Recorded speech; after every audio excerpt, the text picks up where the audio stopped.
सांगली महापालिकेच्या विशेष महासभेत तुफान राडा झालाय। मुख्यमंत्री फडणवीसांनी महापूर नियंत्रणासाठी एमआरडीसी अंतर्गत 600 कोटींचा प्रकल्प सांगली महापालिका क्षेत्रासाठी जाहीर केला। सदरच्या प्रकल्पाबाबत प्रशासकीय काळात निविदा काढण्यात आल्या। यामध्ये मोठ्या त्रुटी आहेत, त्यामुळे महापालिकेत विशेष महासभेचं आयोजन केलं। या सभेत एमआरडीसीच्या 592 कोटी रुपयांच्या प्रकल्पात विरोधी पक्षनेते मंगेश चव्हाण यांनी भाजप नेत्यांवर टक्केवारीचा आरोप केला। या आरोपांमुळे सभागृहात गदारोळ झाला। भाजप आणि काँग्रेसचे सदस्य भिडल्याचं चित्र पाहायला मिळालं।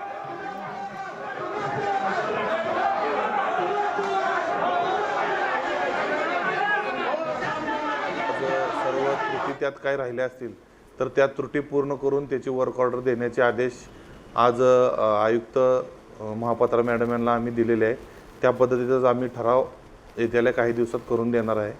त्या एमआरडीपी संदर्भातील काही शंका कुशंका उपस्थित करत असतानाच काही पक्षांतर्गत आरोप झालेले आहेत, तर त्या आरोपांचं सुद्धा खंडन करून आम्ही त्याची पटलावरून काढून सांगण्याचे आदेश ते सुद्धा दिलेले आहेत।